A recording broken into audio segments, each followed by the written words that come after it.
You know how to book flights and hotels. All you're missing is a tool to plan the travel experiences you'll have once you arrive. That's why you need Viator. Book guided tours, excursions, and more in one place. There are over 300,000 travel experiences to choose from, so you can find something for everyone. And Viator offers free cancellation and 24/7 customer support for worry-free travel. Download the Viator app now and use code Viator10 for 10% off your first booking in the app. Find travel experiences for you. Do more with Viator.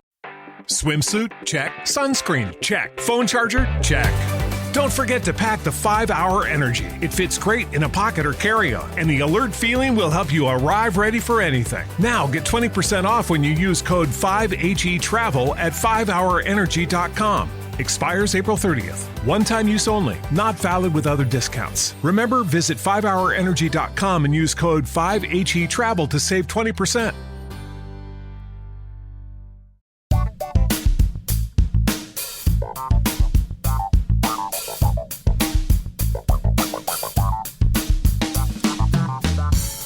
Hi there, and welcome to Comedy Album Book Club, the podcast where a panel of comedians and comedy fans discuss a comedy album in front of a live audience. I'm your host, Jason DeLine, an actor, director, and comedy dabbler who wanted to start a comedy album book club without books. My featured guest this month is Jules Osen. A friend of mine for about 10 years, Jules has a lot of sketch comedy experience under his belt, as well as some improv and stand-up, and these days runs a natural food store with his wife. Jules chose the album An Evening with Mike Nichols and Elaine May. Nichols and May is a comedy duo that influenced many comedians, from Steve Martin to Lily Tomlin. Tonight's album is their second of 3 and was recorded live at their Broadway show in October of 1960. Mike Nichols was 29 at the time, Elaine May was 28. The album is just under 40 minutes and there are only 4 tracks: Telephone, Adultery, Disc Jockey, and Mother and Son. Nichols and May met in the early 50s at the University of Chicago and were members of a troupe called the Compass Players. Once this troupe disbanded, some of the members went on to form the Second City. Elaine May went on to become an actress and screenwriter, credited with writing Bill Murray's scenes in the film Tootsie and the screenplay for Heaven Can Wait, for which she was nominated for an Oscar. Mike Nichols became a prolific theater director, winning many Tonys, and then went on to direct a string of classic movies such as Who's Afraid of Virginia Woolf and The Graduate, which received 7 Oscar noms and won Nichols Best Director. Years later, the duo teamed up for The Birdcage in 1996 with Robin Williams, which May wrote and Nichols directed. They teamed up again to write and direct Primary Colors in 1998. Mike Nichols died in 2014 at the age of 83 from a heart attack. Elaine May is 85 and most recently starred in Woody Allen's TV series Crisis in 6 Scenes. Also on this month's podcast panel are budding comedian Olivia Stadler, who's been hitting the open mics hard for about 3 months. And we also have comedy, pop culture nerd, video game blogger, and longtime friend of mine, Matt Ardill. This is Comedy Album Book Club. So that kind of thing we were just listening to, everyone who's listening, I'm 23, so I have no idea what's going on. A lot of references in there that you... A lot of references, I just confused. Sure. So was this kind of thing on the radio back when you were a kid? Yeah. Interesting. What station? Chum. So, no fucking... Yeah, sorry, I'm swearing.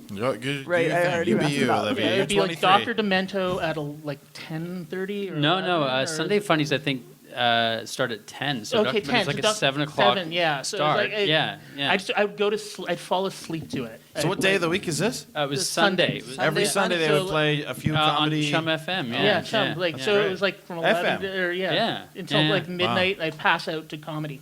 That's And so you'd great. wake up listening to Theater of the Mind, right? Yeah, exactly. Yep, there you go. Exactly. Oh, wow. We had the same childhood. That's great. You got, so where were you listening to this? You were listening to this in... we went to high school in Preston, Cambridge. yeah, you were, like you were grade getting 8, Chum 9, FM yeah. there. Okay. Yeah, I missed out on that. That's pretty awesome. It's great, They're yeah, playing these yeah, classic yeah. things. Does that still exist at all? Like, No. I don't Less think and so. less. No. I mean... Because Netflix. Netflix. It's got satellite every... radio. Podcasts, right? Netflix killed the radio stars. You guys know. Yeah, that's how that goes, right? Netflix Also, killed podcasts killed the radio Sunday Funnies. we're gonna That's cut how that. that We're gonna cut line that out. goes. Yeah, We're gonna cut that part out. We're going to lose that for time. Yeah. That's going to be the title of this episode, I think. Podcasts killed the Sunday All Funnies. right, don't say it again. Don't say it again. So Jules. Yep. There are, okay, so you corrected me. I said there were 4 albums, which is technically true. There are three albums and then a compilation album. Yeah. So this is their second of the original 3. Yeah. So why did you pick this one? You know, when you listen to it, you listen to the language, right? Like how incisive it is, and you know, like that. I wrote that line down. Inadvertently collected my last dime. I mean, that is an amazing sentence, and you look at how when it was on stage, 1960, I believe is what they won a Grammy for that. Who was doing a two-handed sketch comedy on Broadway, like that? That kind of stuff doesn't really happen anymore. It has to be. This was just a very spare stage. The mother and son one was just 2 people pretending to be on the phone together, but the language just carried it all through, and that's what It's was like so it's like a exciting. step up from vaudeville and a little later. Oh, than yeah, that. yeah, It's yeah. almost a surprise this happened at all, even when it did. Agreed. Yeah. Yeah. And then when you hear the piano in the background, you can definitely hear that influence of, you know, where Second City is coming up through that, right, with the compass players and yeah. you know, it's like those interstitials carrying it through. But and you know, and the minutia of it too, that whole thing about losing the dime and how it went from character to character to character. You can see that would influence even Seinfeld. And looking at, you know, that that storied show Something about out of nothing, right? Yeah. I mean, the show was never about nothing. That was always the big thing. It was about the minutia of life, which is kind of like nothing. Which right? are the biggest things to us. Exactly, Right? The yeah, that smallest we take- things It's like are the the biggest. perfect balance of specificity and accessibility. The language, they're really masterful in their use of it. Yeah, absolutely. And a lot of it was improv born too, and they improvised within the show, the live show. They were improvising their way through a lot of those sketches. So, and you were saying, Jay, in your opening, that you know Mike Nichols, his storied directing career, and Elaine May. It's actually funny to me that Elaine May didn't go on and do more acting because It's an amazing voice actress. right, Oh, right, man. and those 3 characters were so distinct within that short space of time, right? So you'd think that maybe it was her choice, but I was surprised that. I mean, it seemed obvious that the first 2 were the same person. Well, yes, But the third yeah. one was quite a departure. Yeah, But then yeah. further on, like, she was much... I mean, the French accent was pretty questionable. But they did give a warning to that They ahead of did, time. yeah, they did. But yeah, it's quite the variety. Yeah, I'm Yeah. You surprised guys she are didn't do more of professional that. voice actors, right? So that's coming from you guys. Yeah, What? we, Well, yeah. that we yeah. noticed stuff like that? Yeah, but all I suppose, that yeah. French accent was pretty rough. So this was your first time hearing this, right, Yeah. Olivia? And I'm assuming the first time you hearing something this old, Yeah. comedy-wise. So as a comedian who's fairly young and new to it and doing comedy now in 2017, what's it like? How did it feel for you to hear this? Did you find it funny? Did you hear anything familiar? What was the impact it had on you? What was your reaction? It feels a lot like sketch comedy, and that is what it is, right? Yeah, basically. I mean, it's. I was saying to Jules before, it's not quite a duo.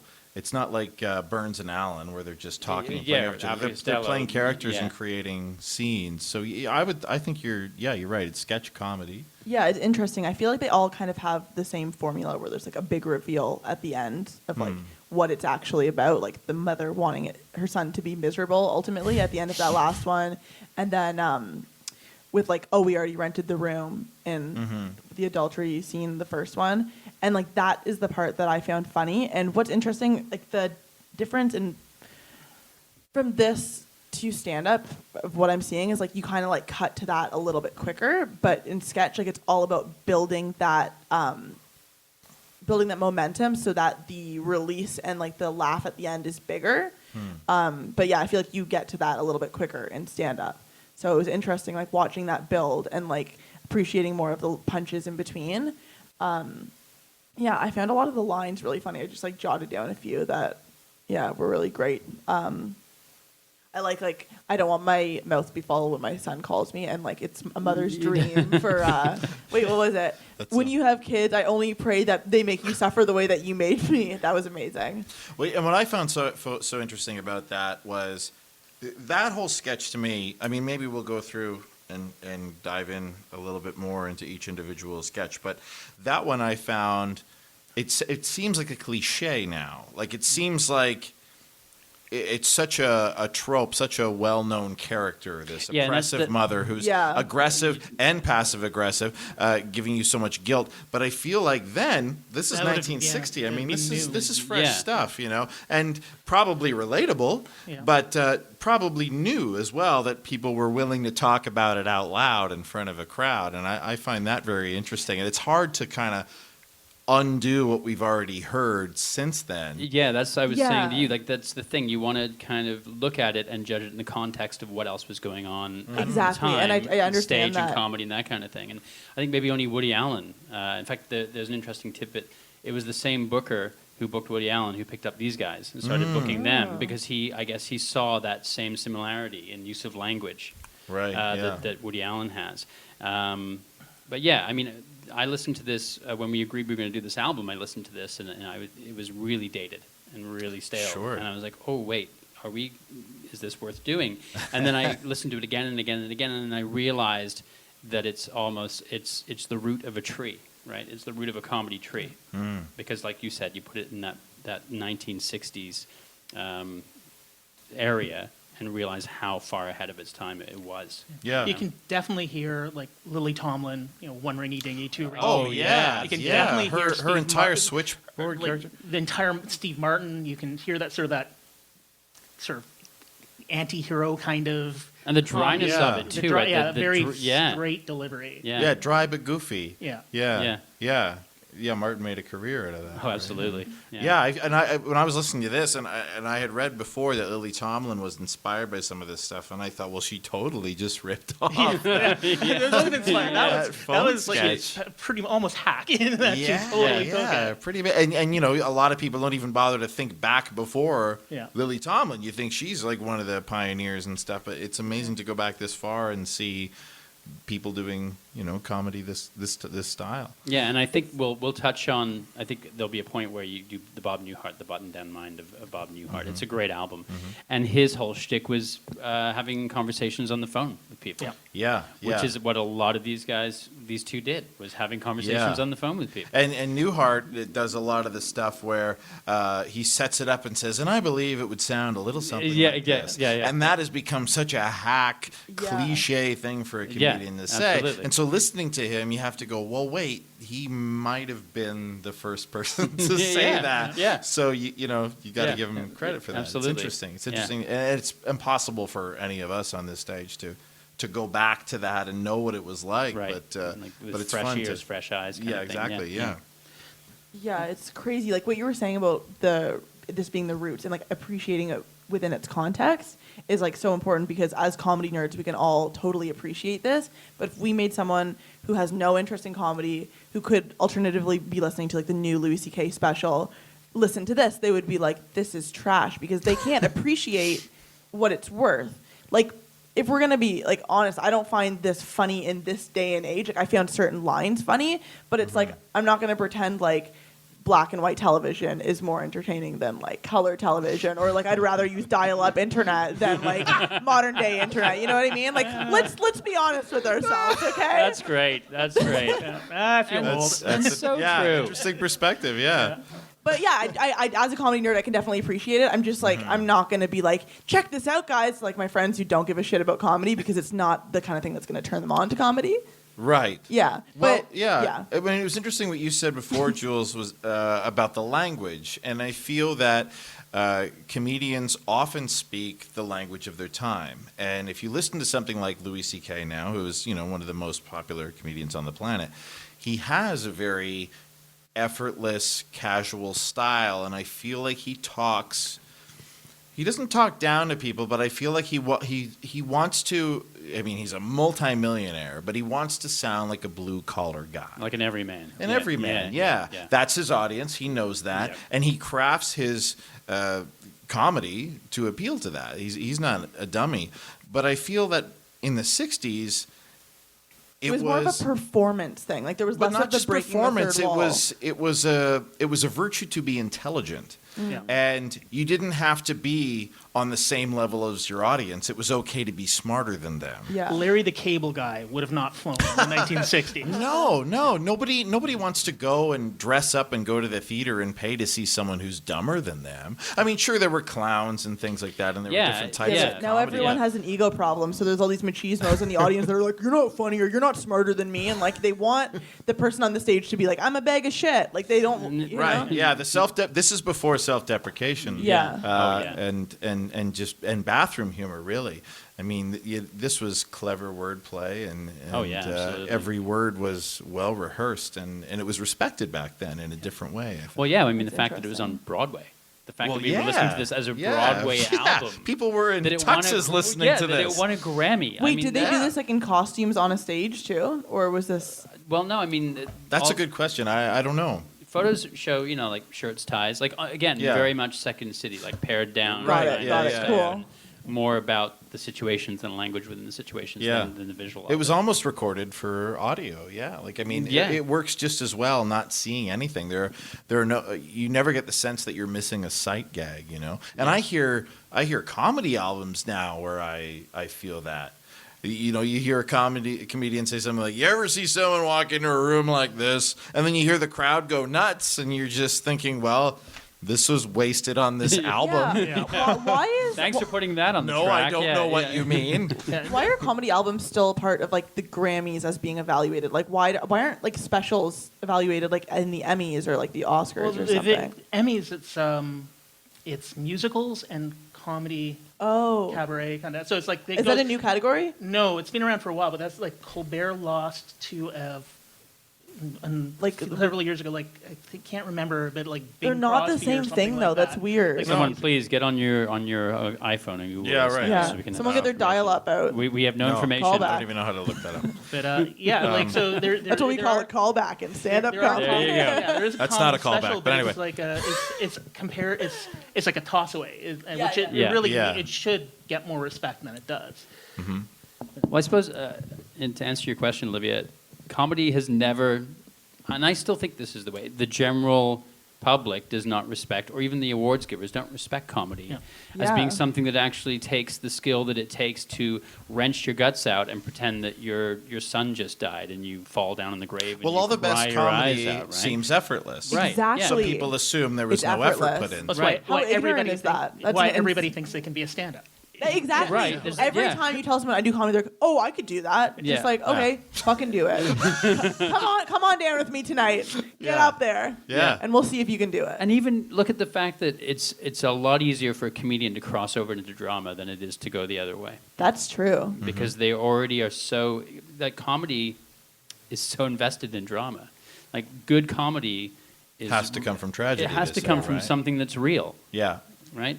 And timing is such a factor. Oh, to well, that. thanks for bringing that. Elaine May's timing is phenomenal. Oh, man. Yeah. Like lines that may not have been that funny, the way that she comes in at the right Yeah, time. that's actually true. But one more thing before we go back to that, you're yeah. talking about like the acting and like the drama and the realness in comedy and like how we or a lot of people misunderstand it as just so candid and easy and whatever. Yeah, yeah.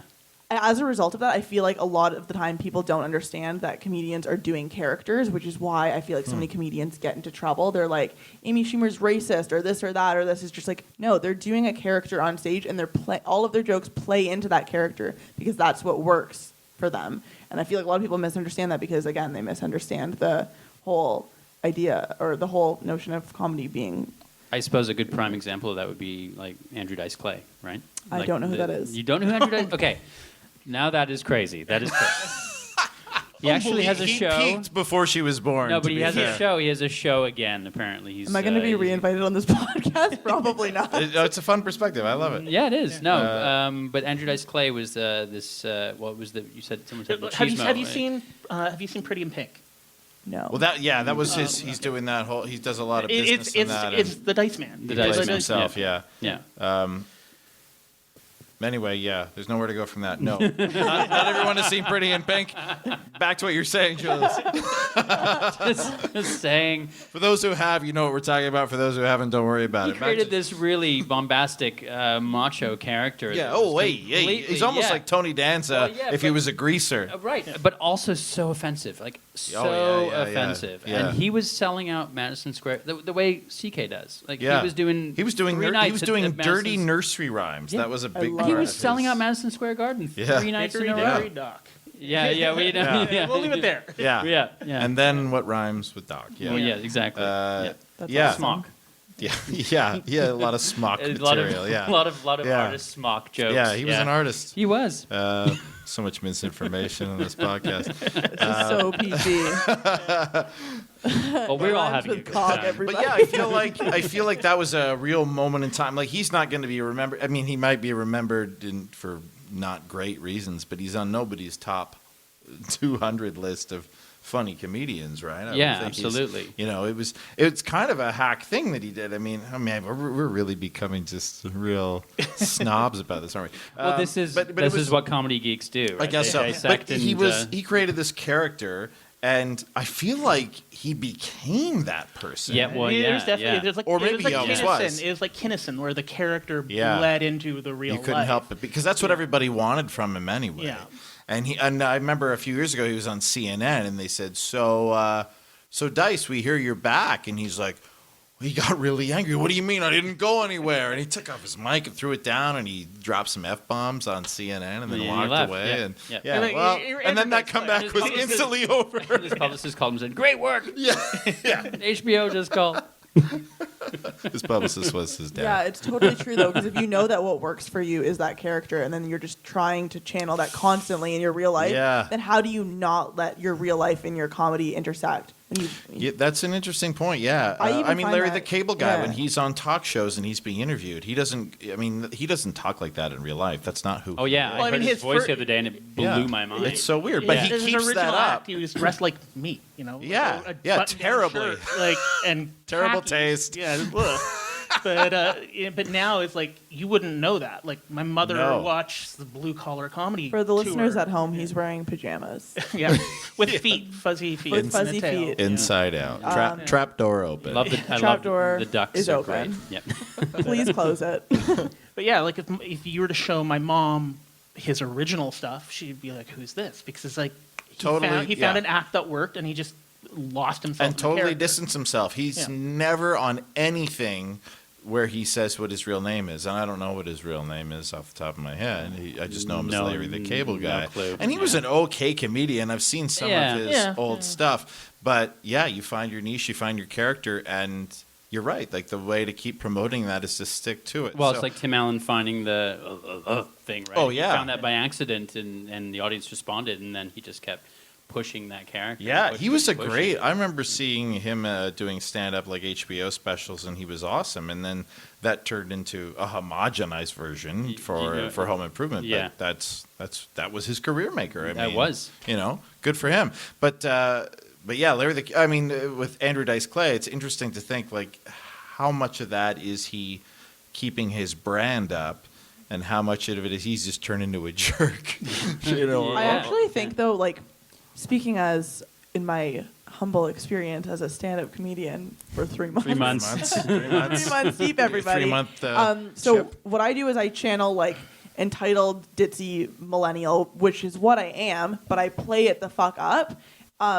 And then if I'm trying to like garner material, like when I'm like not like riffing with my friends, but hanging out with my friends, sometimes I'll just go into that and then say something that is so that character in order to come up with material. So then I end up acting like that more in my real life. That's do you interesting. find it hard now to differentiate your stand-up persona from who you think you really are, or Well, 'cause it's not really that different. It's kind of just Yeah. like a played up version. okay? I mean, I wish I had a character I could just go, no, that's just my stand-up stuff. I didn't mean that. I'm maybe, not that maybe dumb." that'll be a Yeah. good defense No, next no. time. I know all kinds of stuff about NAFTA, but I gotta go. That was my character talking. That was the character.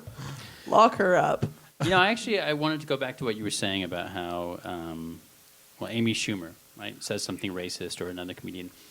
I think that, a lot of comedians are playing a character, and I'm not about to say that I think a lot of comedians are racist, but I think a lot of comedians are actually their actual feelings about matters leak into their comedy. That's true And too. they're not just playing a character, and sometimes you've got to go, wait a second, do I like what this person's saying? Because it's an actual person delivering these lines, and this is their opinion. I mean, stand-up is opinion, right? Yeah. Delivered in joke format. So I think we make a lot of apologies for people because they're standing on the stage behind a mic, but sometimes you can't forgive people for things. And I think Andrew Dice Clay, who you should listen to because it's very interesting, I think he was offensive. He offended so many people. And yes, he was playing a character, but he was saying some really offensive stuff. It's true. It's because your misogynistic unconscious stuff. thoughts like leak into what you have to say, and like Yeah. even if you're like it's just a joke, it's like well that thought lingered around in your brain somewhere. Yeah. At the same time though, I have found that I have some horrible jokes that it's just like this isn't true, and like I don't believe this, but it works, so I'm gonna say it. Right, okay. You fair know? enough, yeah. I think you can Yeah. get away with saying a lot of bad things if they're funny. Exactly. And I think if we look back on Andrew Dice Clay now, if we listen, I don't know if he ever did an album, but if we listen to one of his albums, maybe we should.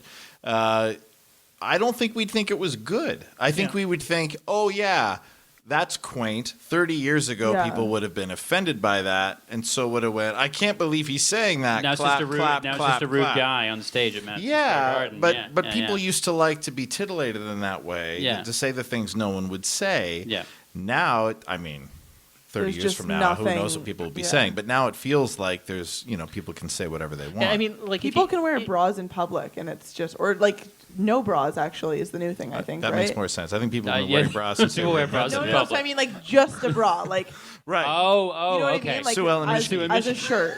And then You some beat me people to it, don't Mike. wear a bra, and then they wear like a wet white T-shirt, like in Trinity Bellwoods Park, and I'm like, what's up, girl? What time is this now? I'm curious about the irrigation system that constantly keeps the shirt wet for that look. Okay, we talked about this. We're not using Nice. words like irrigation. Nice Apologize. language, though. Apologize. Irrigation system. Something just bled into your brain from that listening. Well, there's Yeah. no other way to say it. As far as I'm concerned. All right, we're going to take a short break. We let people go to the washroom and fill up their beers, and then we're going to take some questions from the audience if we have some, and we'll talk a bit more specifically about these 4 sketches. We'll be back in a flash.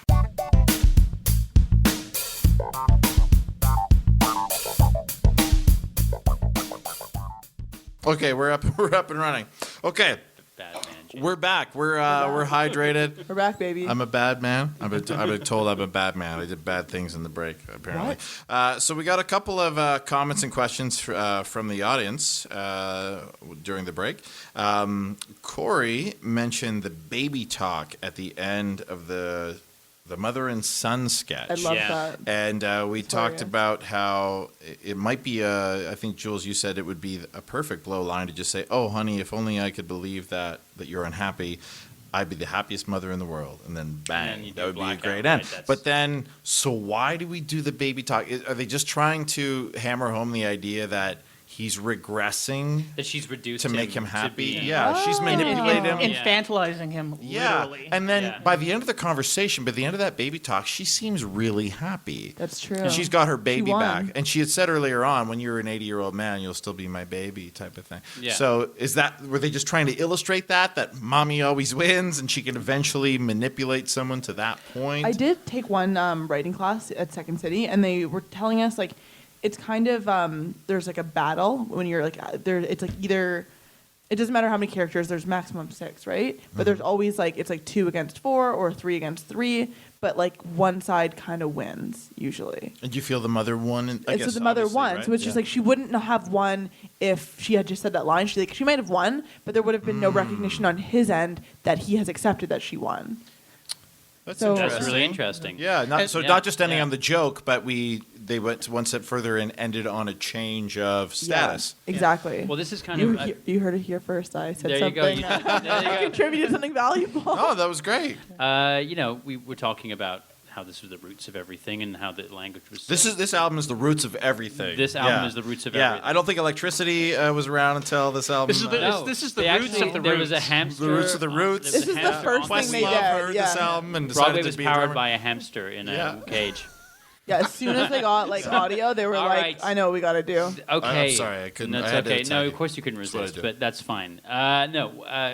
Basically, if you take that whole thing about the mother breaking down the son, it takes it from comedy to what was really interesting about this album was that it's so much about social commentary as well, and touches on some deep subjects. True. And that's almost like taking it from comedy to, well, drama. We were talking about that earlier, that comedy and drama are so, interchangeable. And I think that's maybe why they went there as well, that they just wanted to take it to a dramatic point. And There are emotional arcs that's in a almost deep- all of these sketches, right? And that's a deep thing to talk about breaking your son down and there's a baby again, right? Yeah, I That's guess so. infantilizing, like Matthew said. It's kind of psychotic. Yeah. Well, it's- What year did Psycho come out? Did Alfred wow. Hitchcock rip off An Possibly. Evening with May? Yo, and that Nichols? was on my. Wait, did everyone rip off? Yeah, everybody did. I think it it was came the out in same year. 1961. Didn't anyone use the word Is it? evening in anything? Yeah. We just said night, afternoon and night. They created the word evening. They did. Okay, we They're have brilliant. another a question from an audience member. Andrea, what do you think about the pacing in the album? How would you react to a 7-minute sketch in the sketch review now? I mean, like personally, I thought it worked because they really have two types of structures. Like the first two sketches follow the straight up rule of three. You have 3 character like changes, 3 switch ups, and it's like 3 beats. Kind 3 of thing. beats, yeah. Uh-huh. And then the second 2 sketches are just a constant escalation. So Yeah. I'll so- tell you, that DJ one does nothing for me. The Which one third was the DJ sketch, one again? it's the radio sketch. yeah. And I do find it fascinating that in 1960, people were already imitating radio hosts Yeah. and satirizing. Like I thought that was a fairly new thing, that we were making fun of people And from that satirizing era. celebrity too, right? I mean, Right, that's- yeah. And yeah. I think those jokes would land a lot better at the time because they're making a lot of references to people, and the joke is that they're much older. Yeah. But for this far removed, it's like, oh, okay, all these people are from that era. But I mean, she made a joke about she didn't date. She's like, was it Al Schweitzer? Oh, Albert Schweitzer. And she Albert couldn't Schweitzer pronounce- would yeah, have been 85 at Yeah. the time. Yeah. So that's the joke then. But now we're like Albert I'm not Schweitzer, yeah. sure how old Albert Schweitzer was in 1960, so I'm not quite getting I think it. if a writer were to present this as a packet and say, hey, let's put this up on a show, I think that people would take a red pen to it, for sure. Yeah. Oh, yeah. Because Oh, yeah. it does drag on like a lot. the structure does, of yeah. sound is just Yeah. too slow. It is. Well, yeah. and I wonder if that DJ one, if it was all new references and we understood everything that was trying to be made fun of, Yeah. would we appreciate it more? But I still think it's long. I mean, anytime anybody gives me, if someone gives me a 3-page sketch, I usually tell them it's 4 pages too long. I love cutting things down. I agree, same. Start a story as far into it as you can, and don't repeat jokes, don't repeat the premise, and make sure you have an ending. That's one thing Oh, I yeah. loved about the telephone sketch. All is of them that had good endings, I they, think. Yeah. What was the? That's Well, something that I always struggle with. I feel like I mean, adultery Bald was and sort then- of like 3 scenes, and they all ended about something about George. Around the It's same all time, around, yeah. like, yeah. All Well, I around, got the like- room already. I feel Exactly, like the room already. The We haven't disc actually done it jockey, I yet, feel yeah. like it didn't really have an end. No, it just went on and on and on until. it Why just don't I remember kinda that one? petered Like, it out. was so insignificant to me that I don't even remember it at all. That's 9-minute sketch. I mean, to Was that me, 9 it is. minutes? It's 9 That's minutes. a Yeah. long That's sketch. a long sketch. It's almost like it was. This is probably the right time workshopped. to mention I have severe ADHD. If you Literally. didn't now, you would. Oh. Before you would now listen No. to that sketch. Yeah, that sketch really doesn't do anything for me. just- They say it's a name-dropping sketch, and it's all about that. The one laugh I get out of it is when she says, "Yeah, I know Albert Schweitzer." Yeah, like yeah. she doesn't know She's what she's desperate saying, to and say that's that pretty she great. knows who the guy is. Yeah, and that's yeah, kind yeah. of funny. But most of it is just shoehorning in these celebrity names, and it's not that funny. I think the telephone one is the strongest. This woman is just messing with him for like no good reason. yeah. Yeah. And, Well, she's sticking to her guns, right? yeah. It's like it's bureaucracy at its See, finest, right? the Yeah. 2 that I find stand up the best, just conceptually for me, the telephone and the mother. Those are the 2, because that telephone could be a call center call to frickin' Dell. You know, it's Sure, yeah, right. it's Bell at the It's time. one of the but very it's first examples yeah. of bad customer Yeah. service. I And love I- being that customer service. There was even a agent and point in being there that where customer. where I he, do where both he of says, them. "I want to talk to a human," and she Yeah. says, "You want to talk to a human?" And how many times do people say that now? Oh Like, my! that's Yeah, become you such a said I cliche. want to talk to, and you said it to the recording. Speak clearly. Yeah. You say, "Human, please." And I love that line. She says, "We customer service can't argue with With a closed with mind. a information. Yeah, yeah, I That's love so that great. Yeah. That's such a great line. isn't it? We I don't wrote that work one with down, our too. elbows. Yeah, yeah. And it's like, so the first sketch and the last sketch were both like, just like the passive aggressive mom is like, again, a universal concept. We've all True. had, like, and now it's become so universal, it's become a trope and hack when people hit it. But it's accessible. Well, I think it still works, I yeah. thought the adultery one was pretty strong too, because I think it was a thing that people weren't really talking about. Oh, I mean, yeah. this is Yeah. At the time it 1960. was, Yeah. absolutely. And I love the idea where at first you're not sure of the relationship of the first couple, the American couple. Like maybe that's the couple and one of them has cheated, but you find out they're the adulterers and they Yeah. feel so Yeah. bad. And I thought that was really That was interesting. really interesting. And then the idea of the English people just being so reserved about it all. can I And then the try your French hat? people just saying, "Where's George Yeah, for our yeah, threesome?" Like this is yeah. 1960. Yeah, yeah, And they're yeah. full on swinging. This Yeah. is way before the Summer of Love. Like this is Oh. it's pretty pretty very avant-garde risque. stuff. I would say, Absolutely. yeah. I have a Absolutely. question. Yeah. The first one, the information customer service one, she said K as in knife, and you guys lost your fucking minds. What was that? So I listened to this album this afternoon for the first Yeah. time, and I didn't get that joke. Tonight I got it because normally when someone repeats something like that to you, they would Yeah. say K as in kapow. Like it would be the same sound. So it's okay. weird that she made it an N sound. Oh, okay, I You get know? it. And yeah. then she did it again with P as in pneumonia. Yeah. Right? Yeah. And then so the yeah. and I didn't laugh at that the first time either. Yeah. So this time, yeah, those two things clicked for me. Maybe it helps on a second listen, but Probably, it's yeah. such a weird. It's not a helpful thing to do. No. It just messes with your mind. Which is what she was doing the whole time, right? She Yeah. was, yeah. always funny. messing Yeah, with it. that character, yeah. I like it. That's like very intricate.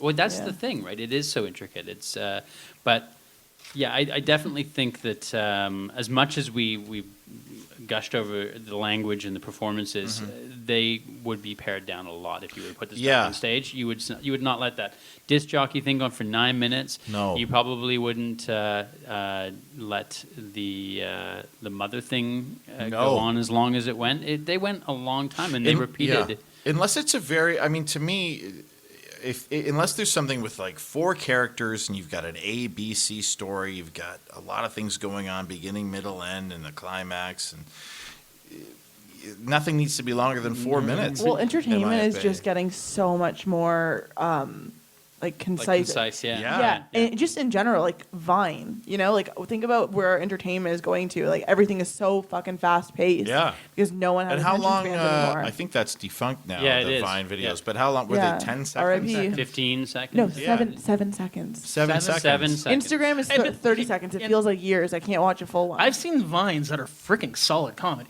oh, There's a- they're oh, yeah, amazing. yeah, I yeah. love There's a guy on Short that form. the guy Nichols from- McGallis. Yeah. Oh my god, yeah, Right. he was amazing. Yeah, it blows my mind that other people I'm pretty know sure his he's my name, but soulmate. I don't know if he's done anything since then, but he was one of the highest viewed Vine but didn't he have a creators. And banana it was- thing? Will like- Sasso's Short stuff as- was yeah, fantastic. but he was also a comedian before, Well, right? yeah, but still, his the Vines, fact he took that medium. that medium. Crystalia kind of like projected him forward too a little bit. His Vines like that garnered him like a younger audience because now he has Oh, a yeah. younger listenership that's not like he's one of the few comedians that like has an audience that's like not interested in comedy otherwise. What's his It's very name? interesting. Crystalia.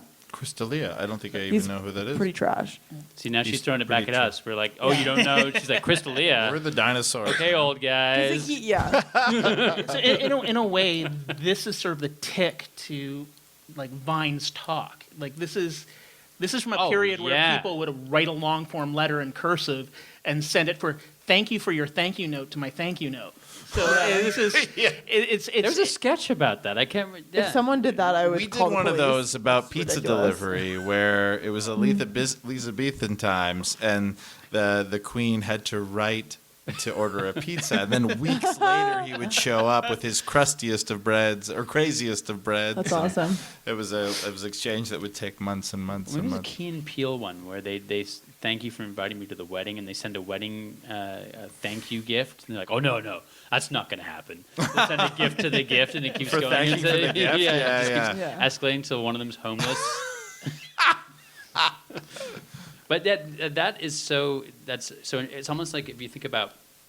I've done some life drawing and stuff, right? And you do 30-second life drawing, and then you do 1-minute life drawing, or you can do it the opposite way. Mm-hmm. And it's about breaking it down to its simplest, most concise form, and Yeah. that's what the 7-second So thing true. we did. It's like What do you mean by that? A 1-minute life drawing? How does that work? Just like the basic you have 1 forms minute, and, shapes. and you've got, draw- you get the life model. Up, Oh, you have and 1 you've minute got to 1 draw them? Yeah. Oh, Yeah. wow. Sometimes you've got 30 seconds to do it. You got 30 seconds, so you got to Really? get yep, and it's Must be it's pretty like that. abstract The often. bare bones. It is absolutely. Yeah. Okay. Yeah, you, obviously you couldn't get too much. The Mona Lisa's not coming out in 30 No, seconds. no. Fair enough. I want to come No, out the as Sistine saying Chapel. that I don't That think was a the Mona 30-second Lisa job is that I read. art. What was that, Olivia? The Mona Lisa is trash. I want everyone to know What Which is is the with the name? her? Mona Lisa Yeah, is that's- trash. that's- I'm sorry. Well, That's it for a was second actually for a long podcast. Do time. better, Olivia. That's my challenge to you. Oh, I already have. I'm pumping out better art at 3 months of stand-up comedy than fucking Leonardo DiCaprio. Leonardo DiCaprio. Da Vinci. No, he didn't. Who cares? There might be a case against DiCaprio. Leonardo DiCaprio. Sorry, have you? I haven't seen all of your stand-up. There might be a case against DiCaprio. No, but Leonardo definitely DiCaprio you're is not so beating Da Vinci. talented. Leonardo da Vinci, fucking honestly, I gotta say, just like stick to math. Okay, right? well, When's your birthday? No, wait. When's your birthday? No, we didn't. No, I want to know the month. When's your birthday? April 28th. Next April, I'm getting you a book on Leonardo da Vinci that is going to blow your mind I'll when set he it on invented fire, it. take a video, and send it to you. You're what's wrong with America. I just like being a contrarian. That's why I'm here. All right, we've got another question from the audience. Lara says, we often forget that women thriving in comedy is not a new phenomenon. Were you surprised audiences were accepting May as the funny or silly characters in sketch? I was wondering about that too, and I was wondering if you guys had any background information on that. Like, were people like into it, or was anyone like kind of thrashing back? Well, at, like, people were definitely laughing. I mean, yeah. Well, no, the people who wanted to be there were listening, but like, Oh, you mean were people Right. into People who female weren't- comedians? A woman exactly, being funny. yeah. It seems like to me they were on pretty equal footing. As Well, far I as- think it this changed. this was the period where it started to flip over. Because you Yeah. had Phyllis Diller starting to come out at the Absolutely, same yeah. time. Yeah. Joan Rivers. Joan Rivers. Woody Oh. Allen, and, Yep. and Bill Cosby, and they were in Grayson Woody Allen's the a woman? Greenwich Village at that time. Well, no, just at that time during the Why did you bring up Or two Burns and Allen, rapists? Like, do you wanna remember? Joan Rivers. that's Joan the Rivers title just to Some of the best rapists. Joan Rivers just kept very questionable company. So. That's the title to a third podcast. Why do you remember two rapists? Our favorite rapists. 1960 New It's not York was getting not a covered, very like nice it place. But no, so seriously, stay on that. So there was a lot of the female comedians out at that time, and then I think at some point it became like Jane Curtin got relegated to doing some very minor stuff, and Lorraine Newman on SNL. And I think maybe Well, when the I mean, 70s Curtin was started- one of the news anchors. I mean, she really held her own Oh, against but Aykroyd she, there. I mean, she did, but it She had to took- fight for that. She had to fight hard, Right. But for that. SNL is more And like Belushi thought women weren't funny. Period. right, and That that's was his- that's the mid '70s. That's 15 years right. later. So it's almost like they took a step backwards. I think as they also moved forwards. SNL is more like commercial, and it's like all of America is watching it. Whereas something like this is more niche, like only people who are like maybe really interested in comedy are. But all of I America would say wasn't watching. no, Saturday in the Night Live when it '70s first that came was out. Saturday Night Live. I would say, yeah, it yeah, was like much SNL more. was all over the place, wasn't it? No. Well, it was a new thing, but it was kind of the anti-in crowd. Oh yeah, they went Oh. on air, still working on the format. There was a Oh, yeah. there was a Muppet Like the- piece that was what, Yeah, 12 Jim minutes. Henson's a 12-minute Muppet piece Yeah. with these Yeah. weird aliens. You had Was wasn't Carlin doing just a straight yeah, up like a stand-up 10-minute Oh yeah, stand-up yeah, set? 10 like minutes of three- stand up, and Yeah, it was a messy show. Albert Brooks had a short film that was like 10 minutes Yeah. long. Yeah. they were completely messing with the Everything format. was They 10 had no idea. That was the rule. Yeah. If you This go back sketch- and look how at do you make this sketch longer? But in a way, it's it still feels like that and today. today actually, they yeah. still do in that, a yeah. way, it's kind of interesting, though, going back to women in comedy and how it relates to this period, because right at this, when this was coming out, you had these strong female voices emerging from the comedy world. Yeah. But as the sexual revolution starts to kick in towards the early 70s, that's when they got relegated to second string voices. Yeah, which is crazy. But you look at Second City, like that is some of the funniest people. Like first year of SNL, some of the funniest people on that show were the females on that Sure. cast. Like, Oh, and SCTV. Some of the fun, SCTV, and that's yeah, some of the like- funniest What's performers are the SCTV? few. Second City. Second City made a television show in the 70s, mid 70s, I guess, called SCTV, which was Second City Television, Yeah. and it was John Candy, Andrea Martin, filmed in Catherine Winnipeg O'Hara. and Toronto. Yeah, Cool. Yeah. Yeah, it had a real. It was based mainly on the It's Canadian. the cast. Canadian, yeah. I mean, it's They brought all the some Chicago Canadian, people a in. couple It was of all the Chicago. Godspell people, right? They Yeah, didn't- they all lived in a house together, Yeah. and it was That's weird. what I but want to it's do. I incredible. want to live in a comedy trap house. And then just like host open mics in our living room in our like frat house, in like the bottom floor. You could do that. I'd I watch wanna it, do it. Yeah, Olivia. yeah. You make it happen. I'll watch it. I will. Just, do you guys want to sign a lease together?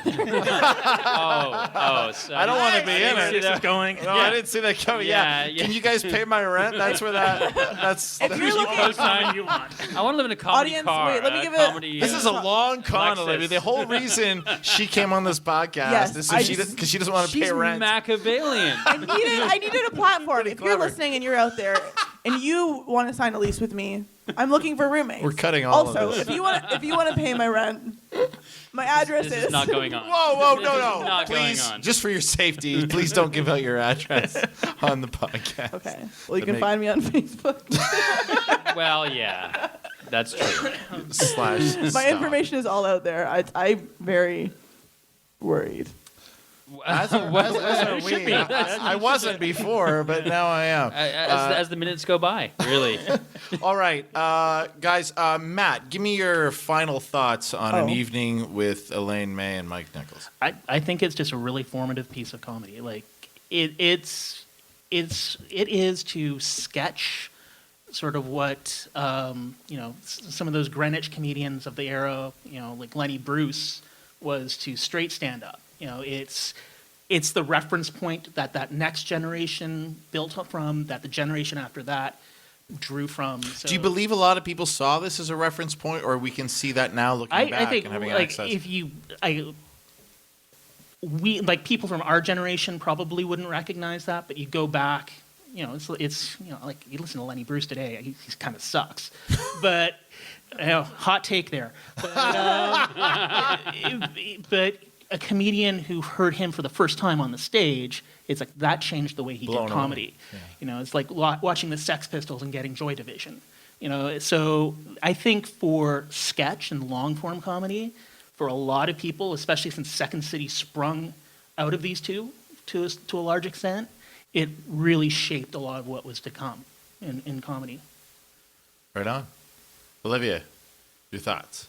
Oh, you guys, I have nothing smart to say. I can't Well, follow what did that. you- Are you kidding me? What did you think of the Why album? do you ask me first? What did you think of the album itself? Just the what did you? What do you feel like? Do you feel like it's an? No, but Do you feel it's an important album? Do you Oh, feel yeah, like, yeah, yeah, Do you feel totally. like? Do you feel like stuff came out of this? Oh yeah, I can appreciate that fact that it like so much of what we use today is rooted in what they created back then, which is incredible. Like from the format to like. Oh, I thought you were trying to tell me something. No, I would just tell you I thought something. you were gonna give me notes like say this. Don't listen to Jules. He's got terrible. Oh advice. yeah, no, I'm drunk. Yeah. Yeah, Are you? How are No. you still so much smarter than me? I'm Don't not. listen to him. You're You just not. He's don't not know smarter many than you. older He's just people. older. More experience doesn't mean more intelligence necessarily. Necessarily. Nice job. Jules is 78, and he I has am. all of his hair. It's amazing. Dog I do. ears. I do. It's all in his hair. Fair. Anyway, so In conclusion, Matt, this is No, all my I fault. want to know though. I feel like I want to try to get to a thing where how do you feel like comedy has changed I mean, you're just starting out. It's 2017. It's many years after 1960. This is obviously way different than anything that you do. So how do you feel? Like, even if you haven't thought about it a lot before, how do you feel comedy is different now than it was from what you heard tonight? What's the big difference? Well, I guess one of the big things that I kept coming back to was like the shortness, like the concise, is there concisity? What the fuck would the word for that be? Concision. There we are. Thank you, Andrea. Oh, that's the concision. Why do you think that is? Why do you think things are so much because shorter now? attention spans are fucked up right now. Why do you think that is? Because the internet, Facebook, social media, my ADHD. We just have like such a instant gratification. Yeah, exactly. Like, society you can now. as soon as you get bored, you can scroll to the next thing. So people want to catch your attention right away before you have the chance to scroll, which is why Vines happen in 7 seconds.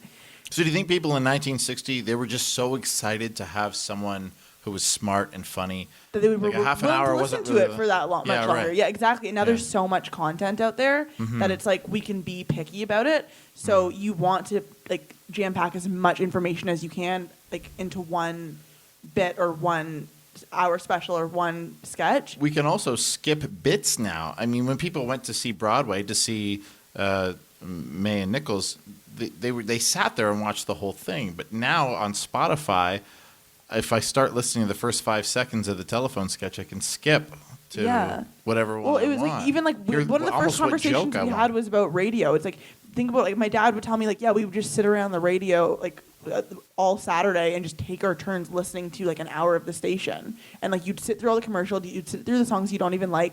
Yeah, it's just like now you can have everything you want right here, right now. And now that so we why can, would we you, demand it. exactly. Too. We There's a expect it. demand. well, we also yeah. don't Yeah. appreciate it. But yeah, it's crazy, and like because of that, I feel like there's less value like attributed to the content that does exist. Yeah. Okay, so Yeah, well, so, yeah. yeah, You're going to take the reins here? Go ahead. Well, no, I mean, Your final thoughts on... well, Matt May- made some really good points for sure Yeah. about the specifics. You made some good points too, but when we were talking about the wrap up of this album, Matt made some really good points about that specifically. I think an album like this at that time gave people permission to start laughing at that kind of stuff, to start looking at adultery as maybe funny and not having it didn't have this, oh, let's stand back from this material, we shouldn't even touch this. And maybe that gave license to someone like a Norman Lear to start bringing some of that comedy to network television because people were open to that idea. And It's fascinating to think about this butterfly effect that we'll never really know Yeah. how it had affected. Like, if it wasn't for May and Nichols, would it have affected Would Norman we be Lear? here? Yeah. Is what you're saying. Well, we'd be listening to something else.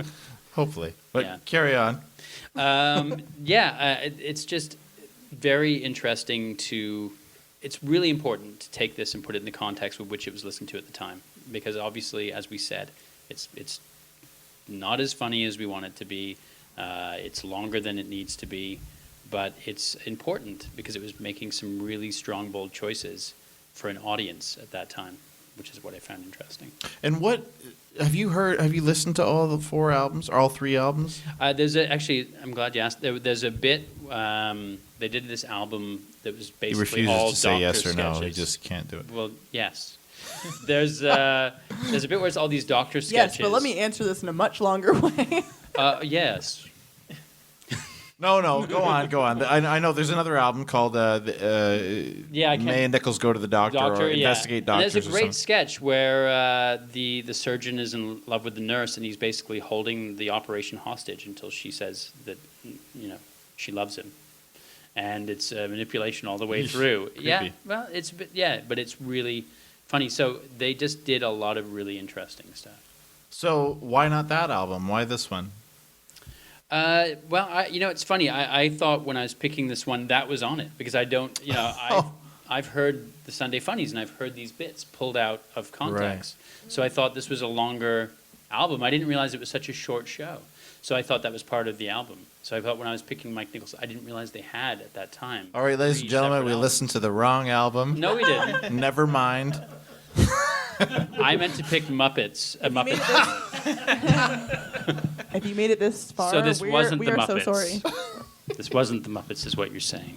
So we listened to this album by accident, and No, that's not really. I mean, not it's still, really. No, because the Dime stuff is great, and that's It's on that. so great. Yeah, So it's very much the same type of comedy. It's the social satire and things like that. And I just think it's just a really interesting place to start a comedy book club, as we call it. Fair enough. Yeah. Yeah. A bookless comedy Bookless album. comedy album club. Yeah, I love this album. I listened to it for the first time today, and Telephone is by far my favorite, followed by Mother and Son, and then Adultery. Disc Jockey really didn't do a lot for me, but as I said, I thought it was kind of interesting that back in 1960, people were already making fun of DJs. And radio announcers. I think that's pretty neat that the medium is that old, that the satirization of the medium is that old. I'd love to hear somebody do a modern director's cut of this album and pare it down to be like interesting. 15 minutes, and see what would connect with modern audiences. It's really interesting, the idea of pacing. I mean, movies, comedy, books, everything has changed in pacing since this time. And that, like Olivia, you were saying, people's attention spans have shortened, and we have instant gratification now. And I find it really interesting, the idea that things are just getting shorter and shorter and more succinct, and we're just trying to get to the point as fast as possible. And it's not always better. I agree. Shorter. Just because someone doesn't have the patience to listen to the end of your joke doesn't mean it's not good. I totally agree. So it's a tricky I thing. think it's about like a catering to a mass audience. Well, and that's the whole thing about comedy. So right, so it's the trade-off between being true to your art versus and being successful. Yeah. And what's the right answer? why I mean, there are probably a lot of someone... brilliant poor comedians out there. Yeah. Yeah. Well, Yeah. you had mentioned earlier that there's so much content out there. It's almost overwhelming. We can't absorb it all. We can't watch it all. It's getting to a point where we can't relate to even our friends and coworkers and family as much, because we can be watching 10 shows and somebody else is watching a completely different 10 shows. But it's kind of great in a way that your favorite thing is out there somewhere. People can find exactly what they're looking for because your niche exists, and you can just fucking Google specific keywords and it'll come up. My thanks to Jules Osen, who you can see in the Port Hope Capitol Theater production of August Osage County, October 13th to 21st. You can find tickets at capitoltheater.com. Thanks to Olivia Stadler, who also hosts a podcast called Sorry in Advance and can be seen at comedy clubs across Toronto, on Twitter at Liv Stadler, LIVSTADLER, and on Instagram at Ostats, OSTADZ.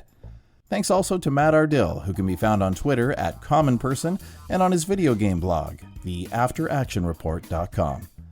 Comedy Album Book Club is recorded live on the first Thursday of every month at the Social Capital Theatre in Toronto, Ontario, Canada. We return October 5th when my featured guest is comedian Craig Fay, who chose the album The Button-Down Mind of Bob Newhart. Join us, won't you? We listen to the album at 9:30 p.m. and then we record the panel discussion for the podcast.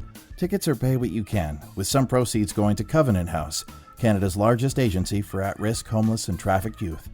For more details, please visit us at comedyalbumbookclub.com. I'm Jason DeLine. Thanks for listening.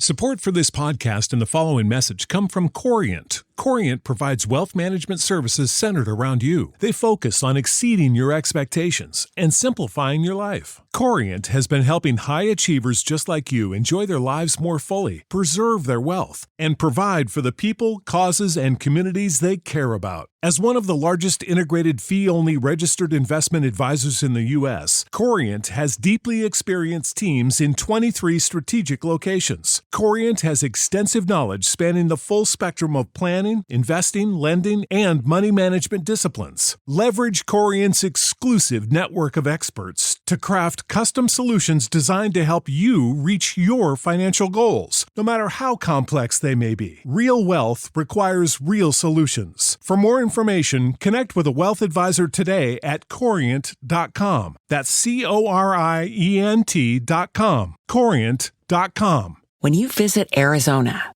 time is measured in moments, not minutes. Like the moment your work stress disappears as you kayak through the canyons. Or the moment you discover the life-changing effects of prickly pear chocolate. But nothing beats the moment you see the Grand Canyon for the very first time.